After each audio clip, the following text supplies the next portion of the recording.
Söylediğimizde, açıkladığımızda gittiğimiz bütün siyasi yetkililer olsun, bakanlık olsun haklı olduğumuzu söylüyorlar bize. Hiç haksızsınız, susun, oturun, mülakatta başarısız olmuşsunuz demiyorlar. Herkes haklısınız diyor. Evet haklıyız, biliyoruz. Zaten haklı olduğumuz için buradayız. Ben 3 çocuğumla deli değilim yani. Kilometrelerce öteden gelip burada eylem yapmaya, hak aramaya, kaldırımda oturmaya, açlık grevi yapmaya. Haklı olduğumuz için buradayız. Hakkımızı istiyoruz. Bize haklısınız deyip hakkımızı vermiyorlar. Polisleri bize böyle karşı karşıya gelmek zorunda bırakıyorlar ki biz bu polisle asla karşı karşıya gelmek istemeyiz. Biz öğretmeniz, onlar polis. Hepimiz aynı devletin vatandaşıyız. Hepimiz bir kargaşa çıksın istemeyiz. Bir kanun teklifi verildi. Devlet Bahçeli buna önder oldu. Dedi ki bu 1611 mülakat mağdurunun hakkı dedi gasp edilmiştir. Bu insanların hakkını verin dedi.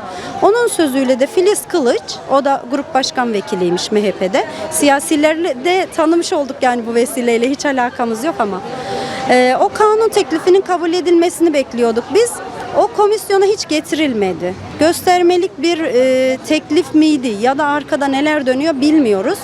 Bir tane AKP vekili dedi ki MHP'nin verdiği kanun teklifi ister komisyona gelir ya da gelmez, belki de hani orada kalır. Çok önem taşımaz. Biz verelim dedi kanun teklifini. Tamam dedik, bizim için daha iyi, yani iktidarın verdiği bir kanun teklifi daha kolay geçecekti. Biz direkt atanacaktık. O da tamam bayağı bir aşama kaydetti. Her şey olgunlaştı. Bir dedi hukuki nüans var dedi bu vekil. Kanun teklifini verecek olan vekil. Hala daha masasının üstünde bizim kanun teklifimiz hazırda duruyor. Geçen gün meclise görüşmeye gittiğimizde de hala dedi masamın üstünde duruyor sizin teklifiniz. Ne oldu da teklif meclise inmedi? İşte bir toplantı oldu orada. Vekillerden biri dedi ki bu emsal teşkil eder. Diğer bütün mağdurlar da hakkını ister. O yüzden biz sizin işi bir durdurmaya, yani durduruldu da diyemiyorlardı. Hala çalışıyoruz, ediyoruz, oyalanıyoruz yani. Hakkımızı başkaları da peşine düşüp hakkını isteyecek diye resmen vermek istemiyorlar. Birisini dinliyorsun, senin hikayenine bambaşka, ötekininki bambaşka. Herkes ayrı bir zorlukla yetişmiş, etmiş, kendini yetiştirmiş, bir yerlere gelmiş.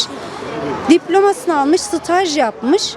Her neyse, şimdi bir de akademi saçmalığı var. O ayrı bir şey. Yani biz hakkımızı istiyoruz, haklıyız. Siz de haklı olduğumuzu söylüyorsunuz madem.